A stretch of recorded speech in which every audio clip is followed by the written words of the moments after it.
Salut à toutes et à tous, j'espère que vous allez bien. Vous êtes bien sur Radio Manga avec moi, Ellie, le mini-chroniqueur. Aujourd'hui, c'est un épisode un peu spécial parce que certes, je vous parle d'un manga, mais d'un manga très connu pour beaucoup, c'est One Piece. Alors, je vais quand même vous en parler parce que pas tout le monde connaît, même si beaucoup de gens connaissent pour moi. Donc, One Piece, en fait, c'est l'histoire d'un mec, il s'appelle Gold Roger, et il va se faire exécuter par la marine, donc les forces. Et il y a quelqu'un qui lui demande où il a caché son trésor, et il répond bah, je vous laisse le trouver. Et celui qui l'aura, il sera le roi des pirates, comme lui. Et en fait, c'est le rêve de notre personnage principal qui s'appelle Luffy.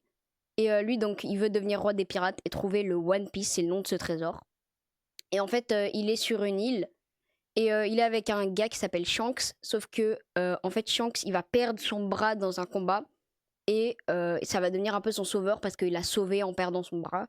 Et il lui a donné son chapeau et il est parti. Il lui a dit bah, viens me trouver et viens prendre le One Piece. Donc ça va être ça les deux buts de Luffy, retrouver Shanks, son mentor on va dire, et trouver le One Piece et devenir le roi des pirates du coup. Et à partir de là, ça va commencer son aventure, il va devoir réunir un équipage et c'est là que ça va commencer quoi. Et en fait, moi j'aime beaucoup ça parce que donc l'histoire est très longue, hein. C'est 1000 épisodes, plus de 1000 épisodes, plus de 100 tomes. Donc l'histoire est longue, mais l'histoire est bien. Elle est très bien écrite. Pendant l'animé, il y a des beaux combats, il y a une belle histoire. Donc franchement, c'est un animé assez complet, on va dire. Même si il est très long, donc ça vous prendra beaucoup de temps si vous voulez le regarder ou le lire. Mais je vous conseille de lire si vous voulez aller plus vite, parce que si vous le regardez, bah, ça prendra trop de temps en fait. Et il y a des gens qui manquent de temps pour le regarder. C'est ça le problème de One Piece.